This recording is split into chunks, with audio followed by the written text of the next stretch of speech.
জুবিনদাৰ কবিতাৰ লগত সংযোজন কৰি গাবলৈ লৈছোঁ আৰু এই চেগতে এই ছবিখনৰ পৰিচালক আমাৰ শ্ৰদ্ধাৰ মুনীন বৰুৱা ডাঙৰীয়া লগতে জুবিনদা দুয়োজনকে তেখেতসকলৰ সৃষ্টিৰ জৰিয়তে শ্ৰদ্ধা নিবেদিছোঁ। ধন্যবাদ।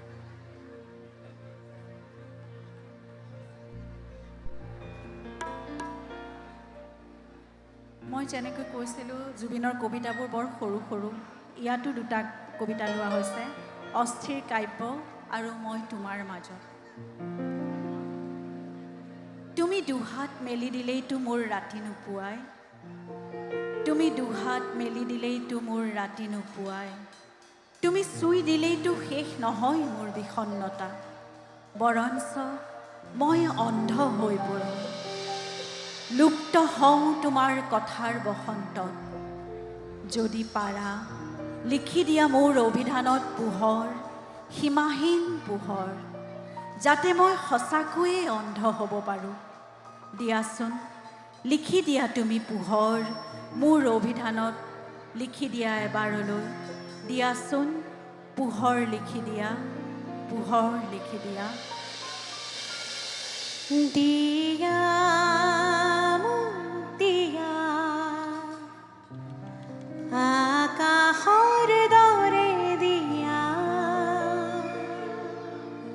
সুবিশালে মন মিলি যায় যাৰে পাৰা পাৰি, সোণীৰ সাগৰখন সামৰি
নকবা তুমি যে মই স্বাৰ্থপৰ, 1000 বছৰ জীয়াই আছোঁ মই, আৰু 1000 বছৰ থাকিমো মই, মই মই মই থাকিমেই তোমাৰ মাজত, তেজত ৰঙত ৰ'দত বৰষুণত, জহি খহি হাঁহি কান্দি অশ্ৰুৰ বৰ্ণহীন ইতিহাসত মুখ মাথো আকাশ ভৰি যোৱাকৈ এচমকা পোহৰ দিয়া, লিখি দিয়া সীমাহীন পোহৰ মোৰ অভিধানত, লিখি দিয়া তুমি সীমাহীন পোহৰ মোৰ অভিধানত, লিখি দিয়া।